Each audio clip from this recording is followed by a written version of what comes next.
Hello! Welcome to Critical Recap. I'm Dani Carr, and I'm here to catch you up on the latest episode of Critical Role. You can also catch up with the Critical Role podcast on Spotify, iTunes, and Google. Make sure to check out critroll.com for cool merch and information on upcoming events.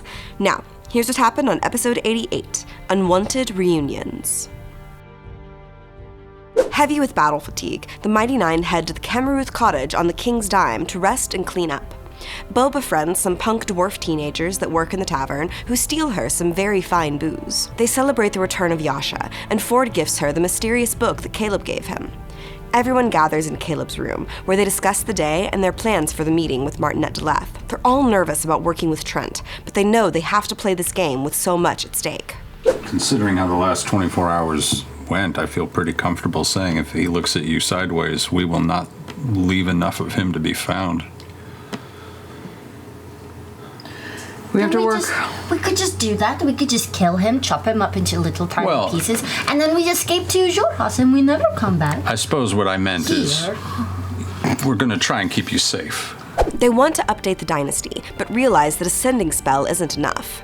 They make a list of hard lines and demands for the meeting, like going by themselves to the Empire, seeing the beacon, and picking the neutral ground where the parley will take place.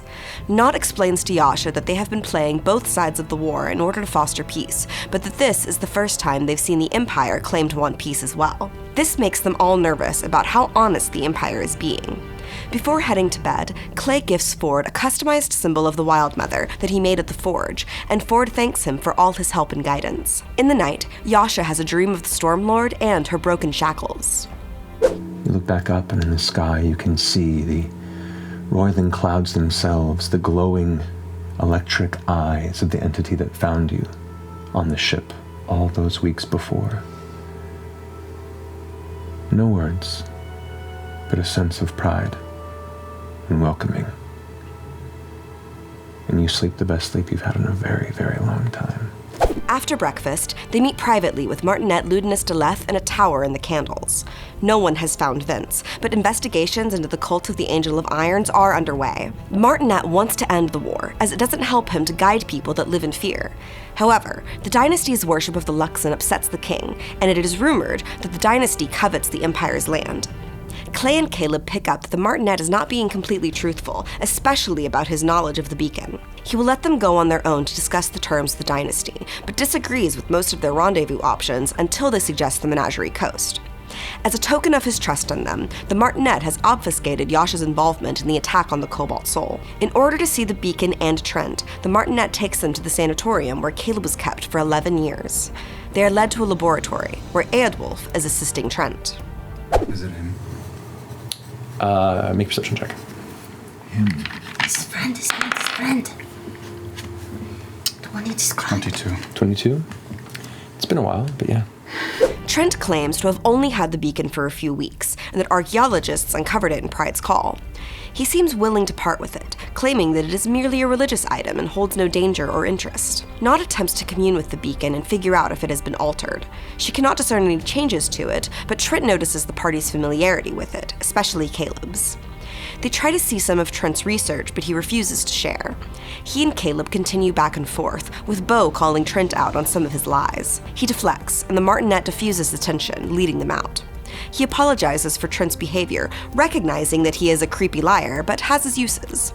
The MARTINET is impressed by the party, and suggests a shop for them to visit to procure magic items. They discuss their interactions with Trent and the MARTINET before heading to the shop, called the Cryptic Collection. They meet KIONA, an unusual and unsettling half-elven woman. She kind of steps forward, arms behind her back. Hello. Welcome to the Cryptic Collection. My name is KIONA the Keen. Can I help you? She's my favorite already. They're delighted by her creepiness and purchase healing potions and diamonds from her. Jester commissions a gem-encrusted bowl, and Yasha commissions a harp.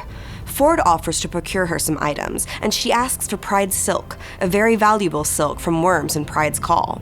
It would be a dangerous mission, as the silkworms are only owned by specific families, and it is highly illegal to abscond with one. Nott pressures Caleb to see Astrid, but Caleb secretly wants to see her by himself. Bo recalls some Cobalt Soul history and their begrudging working relationship with the Cerberus Assembly. Once, the Cobalt Soul exposed the Assembly's cover-up of the illegal magical practices of one Delilah Briarwood. They decide to take 2 days of downtime to wait for Jester and Yasha's commissions. You guys can take downtime. You don't have to fill A couple every day, days too. of just downtime might just be a good thing to do. I want to fight a tournament.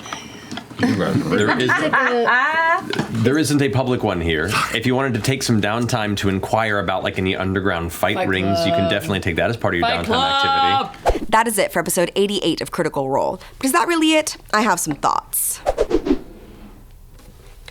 Holy shit, y'all, Trent is the worst. Why is everyone in the Cerberus Assembly still cool with that guy? Nobody likes him. This parlay with the Dynasty and the Empire has to be a trap. Neither the Martinet nor Trent are telling the whole story, and there is so much that can go wrong. I'm so worried about Caleb and his emotional state, and I love Clay promising him that they would get him out. I just need all of them to get out of here in one piece. Oh, Mighty Nein. Anyway, catch episode 89 on Thursday, December 19th at 7 p.m. Pacific on twitch.tv/Critical Role or a week later on our podcast. As a note, in 2020, Critical Recap will be moving to a written form only, which will be found on critroll.com. It'll still be me writing it, and I promise to fill it with both lore and flip-outs. Critters, thank you so much for the love, and stay tuned, because 2020 also holds some very fun recapping surprises that I cannot wait to share with everyone. I love y'all. Hey y'all! Thank you so much for watching this episode of Critical Recap. Make sure to like and subscribe, and don't forget to hit that little bell to get notifications on this and all our amazing uploads here at Critical Role. We love you!